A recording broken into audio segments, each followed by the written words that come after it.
नमस्कार, जय श्री कृष्ण। मैं जया गुप्ता। इस वीडियो में मैं सातुड़ी तीज की कथा लेकर आई हूँ, जिसे बड़ी तीज या कजली तीज के नाम से जाना जाता है। तो आइए देखें सातुड़ी तीज की कथा। पर मैं आपको सातुड़ी तीज की कथा बताऊं, उसके पहले मैं आपको सातुड़ी तीज की पूजा विधि और उद्यापन विधि बता रही हूँ। तो आइए पहले देखते हैं सातुड़ी तीज की पूजा विधि और उद्यापन विधि। भादो मास की कृष्ण पक्ष की तृतीया को सातुड़ी तीज का व्रत किया जाता है। इस व्रत में महिलाएं पूरे दिन कुछ भी खाती पीती नहीं है, अर्थात निर्जल और निराहार रहती है। और शाम के समय महिलाएं 16 श्रृंगार करके और तैयार होती है और फिर नीमड़ी माता की पूजन करती है। तीज माता की पूजन करने के लिए मिट्टी या गोबर से दीवार के सहारे एक छोटा सा तालाब जैसा बनाते हैं और घी और गुड़ से उसकी पाल बांध देते हैं और नीम के वृक्ष की एक टहनी को उस पर रोप देते हैं। तालाब में कच्चा दूध और पानी मिला के और उसको भर देते हैं और उसके किनारे पे एक दीपक जला के रखते हैं। और फिर तीज माता, शिवजी और नीमड़ी की पूजन की जाती है। सबसे पहले नीमड़ी माता की जब पूजा करते हैं तो उनको जल के छींटे देकर फिर रोली के छींटे दिए जाते हैं और उसके बाद चावल चढ़ाया जाता है। उसके बाद उनके लच्छा और कपड़े चढ़ाए जाते हैं, फिर पुष्प चढ़ाया जाता है और उसके बाद दीवार पे रोली, मेहंदी और काजल की 13-13 बिंदी लगाई जाती है। तीज माता के सुहाग सामग्री में काजल, बिंदी, मेहंदी, लच्छा ये सब चढ़ाए जाते हैं। इसके अलावा नीमड़ी माता के कोई ऋतुफल, सत्तू या दक्षिणा आदि चढ़ाते हैं।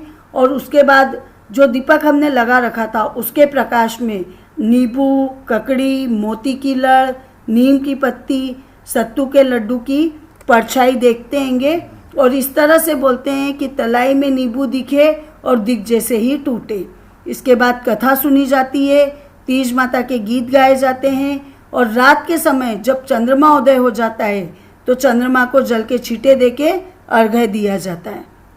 चंद्रमा को अर्घ्य देने के बाद सत्तू के पिंड पर भाई या पति या पुत्र को तिलक निकालकर और उनके पिंड को चांदी के रुपए से बड़ा करवाते हैं। इसको पिंड पसवाना कहते हैं। और फिर सत्तू पे ब्लाउज पीस और रुपये रख के बायना निकाल के और सासू माँ को पेड़ लग के दिया जाता है।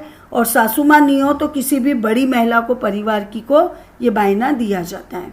और फिर पूजा करने के बाद व्रत खोलने के लिए खाखरे के पत्ते के दोने में कच्चा दूध और सत्तू रख के और उसको पहले खाया जाता है। आइए अब उद्यापन के लिए देखें तो 4 बड़े पिंड और 17 छोटे पिंड बनाए जाते हैं उद्यापन में। सब में लच्छा, सुपारी, गोटा, ड्राई फ्रूट्स वगैरह लगा के उनको खूब अच्छे से सजाया जाता है और फिर सब पर पैसे रखे जाते हैं। छोटे वाले पिंडों को प्याले में या किसी बर्तन में रख के उस पर सुहाग सामग्री रखी जाती है और सुहागिन महिलाओं को दे दिए जाते हैं। और एक बड़े पिंड के साथ में सरपाव रखा जाता है जिसमें साड़ी, पेटीकोट, ब्लाउज रखा जाता है। साथ ही सुहाग सामग्री जैसे चूड़ा, बिछिया, मेहंदी, लच्छा वगैरह ये सब रख के और उसे सासू जी को दिया जाता है। आइए अब देखें सातुड़ी तीज की दूसरी कथा। ये मेरी सातुड़ी तीज की दूसरी कथा है। इसके पहले मैंने सातुड़ी तीज की कथा का एक वीडियो मेरे चैनल पर बना रखा है, जिसे आप मेरे चैनल पर जाकर देख सकते हैं और कथा को श्रवण कर सकते हैं। मैं इस वीडियो के डिस्क्रिप्शन में भी उस वीडियो के लिंक दे दूंगी जहां से आप उस कथा को भी श्रवण कर सकेंगे। तो आइए देखें सातुड़ी तीज की दूसरी कथा। किसी नगर में एक सेठ सेठानी रहते थे। उनके पास धन तो खूब था पर उनके कोई संतान नहीं थी, कोई पुत्र नहीं था। तो इस कारण से सेठ सेठानी खूब परेशान रहते थे। अब एक दिन सेठानी को किसी भली औरत ने बता दिया कि सातुड़ी तीज का व्रत करके और नीमड़ी माता की पूजन करते हैं तो नीमड़ी माता पुत्र देती है। तो सेठानी को ये बात जम जाती है कि अब वो सातुड़ी तीज का इंतजार करती है। जैसे ही भादुड़ी तीज आती है तो सेठानी व्रत रखती है तीज माता का और शाम को पूजा करती है और तीज माता से हाथ जोड़ के प्रार्थना करती है कि हे नीमड़ी माता, मेरे कोई संतान नहीं है, आप मेरे यदि बेटा दे दोगी तो मैं आपके 1.25 मन का सत्तू चढ़ाऊंगी। अब तीज माता की कृपा से 9वें महीने में ही सेठानी के तो लड़का हो जाता है। लेकिन सेठानी दुर्भाग्य से नीमड़ी माता के सत्तू चढ़ाना भूल जाती है। अब एक एक करके सेठानी के 7 बेटे हो जाते हैं, लेकिन सेठानी 7 बेटों के जन्म के समय सत्तू चढ़ाना भूल जाती है। अब थोड़ा समय निकलता है बड़ा बेटा विवाह योग्य हो जाता हैगा, तो एक सुंदर कन्या देख के उस लड़के का विवाह करते हैंगे वो लोग। परंतु नीमड़ी माता को सत्तू नहीं चढ़ाते हैंगे, तो नीमड़ी माता को खूब गुस्सा आता, वो बहुत क्रोधित हो जाती है। अब क्या होता है कि पहले दिन ही जब सुहाग रात के समय लड़का सोया रहता है, तो आधी रात को लड़के को एक सांप डस लेता है और वो लड़का मर जाता है। अब सेठानी रो पीट के रह जाती है, परंतु नीमड़ी माता का कोप कम नहीं होता हैगा। अब इस तरह से उसके बाकी के बेटों के साथ भी ऐसे ही होता हैगा कि जैसे ही विवाह होता है उनका, और विवाह के दिन वो सुहाग रात के समय पे जैसे ही सोते हैं, आधी रात को लड़कों को सांप आके डस लेता है। और इस तरह से करते करते, एक एक करते करते सेठ जी के 6 बेटे मर जाते हैंगे। अब केवल एक ही बेटा बचता है, सबसे छोटा 7वां बेटा। अब जैसे ही सेठ सेठानी का वो 7वां बेटा बड़ा होता है, तो उसके विवाह की बातें आने लगती है कि लोग उसके घर पे रिश्ता लेके आने लगते हैं उस बेटे के लिए। तो सेठ सेठानी मना करने लग जाते हैंगे कि हम तो अपने बेटे का विवाह नहीं कर रहे हैंगे। तो गांव वाले उनको बहुत समझाते हैंगे, पर गांव वालों के समझाने पे भी पहले तो सेठ सेठानी नहीं मानते हैंगे, पर जब बड़े बुजुर्ग समझाते हैं गांव के, तो फिर वो तैयार हो जाते हैंगे। अब सेठानी सेठ जी से कहती कि गांव वाले तो नहीं मान रहे, तो हमको छोटे बेटे की सगाई शादी तो करनी पड़ेगी, पर इसकी सगाई बहुत दूर देश में जाके करना। तो सेठ जी सेठानी की बात मान के और बेटे की सगाई करने के लिए, लड़की ढूंढने के लिए निकल पड़ते हैं घर से। अब चलते चलते एक बहुत दूर गांव में पहुंच जाते हैं। अब उस गांव में बीचों बीच एक चौक था, गांव के बीच में। वहाँ पे 4-5 लड़कियां खेल रही थी, वो मिट्टी से बार बार घर बना रही थी और तोड़ रही थी।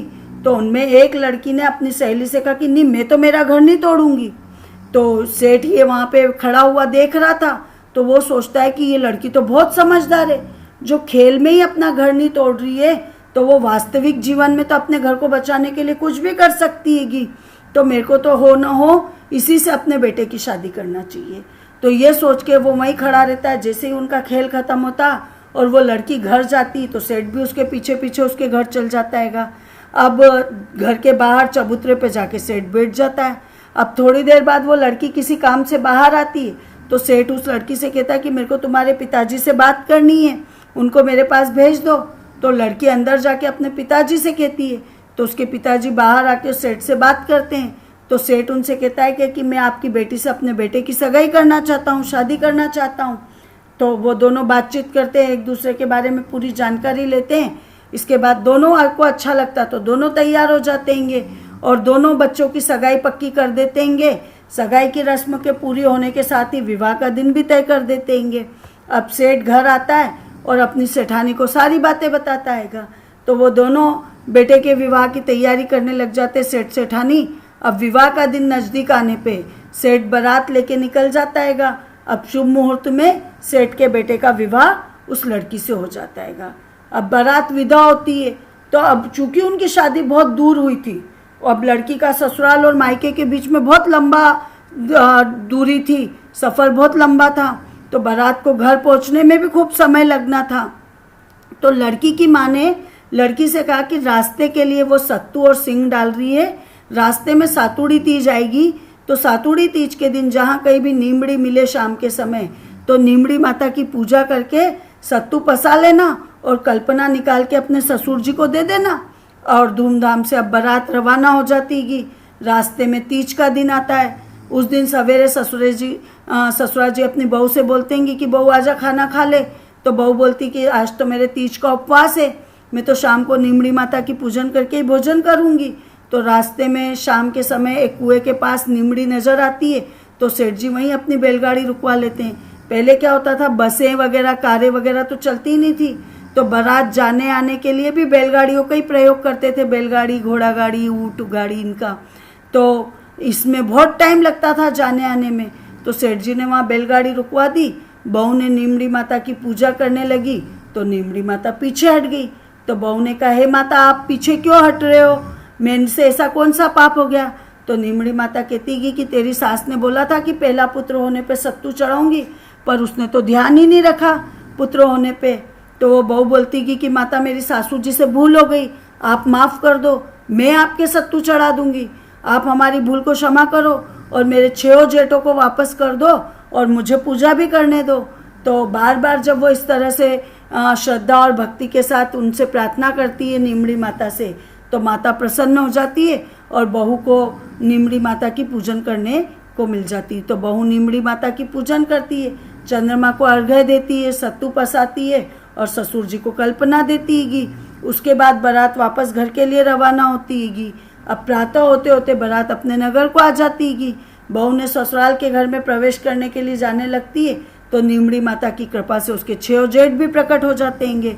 अब जैसे ही वो 6 जेठों को उसकी सासू देखती है तो खूब गाजे बाजे से उन सबको सामू लेती गी। सासू बहू के पैर पड़ने लगती तो बहू बोलती कि सासू जी आप ये क्या कर रहे हो, और राती को पानी कभी मगरी पे चढ़ी हो गई जो आप हमारा पेड़ लग रहा, ऐसा क्यों कर रहे आप। तो सासू बोलती कि तेरे प्रताप से मेरे सारे बेटे आ गए। तो बोलती नहीं, मेरे प्रताप से नहीं आए, नीमड़ी माता के आशीर्वाद से आए। आपने जो बोलारी करी थी आप तो वो याद करो। तो सासू माँ बोलती मेरे को तो कुछ भी याद नहीं आ रहा, तू ही बता दे मैंने क्या बोलारी की थी। तो बहू बोलती है कि आपने नीमड़ी माता के सत्तू चढ़ाने का बोला था और आपने वो पूरा नहीं किया। तब सासू जी को अपनी बोलारी याद आ जाती और अपनी गलती भी याद आ जाती है। अब 12 महीने इंतजार करने के बाद जब गचली तीज आती है तो सासू जी 7.25 मन के सत्तू के भोग लगाती गई तीज माता के, गाजे बाजे से नीमड़ी माता की पूजा करके और अपनी बोलारी पूरी करती है। उसके बाद उनके घर में सब अन्न धन पुत्र पौत्र सबकी वृद्धि हो जाती है। हे तीज माता, जैसे उन सेठ के परिवार को टूटी वैसे सबको टूटना, कथा अधूरी हो तो पूरी कर जो, पूरी हो तो मान कर जो। आपको मेरा ये वीडियो अच्छा लगा हो तो इसे लाइक कीजिए, शेयर कीजिए। अभी तक यदि आपने मेरे चैनल को सब्सक्राइब नहीं किया तो कृपया मेरे चैनल को सब्सक्राइब कीजिए, बेल आइकन को हिट कीजिए ताकि मेरे नए वीडियोस के नोटिफिकेशन आपको तुरंत प्राप्त हो। हिंदू धर्म, संस्कृति, तीज त्योहार, व्रत कथा, रीति रिवाज इत्यादि जानने के लिए मेरे साथ बने रहिए। जय श्री कृष्ण।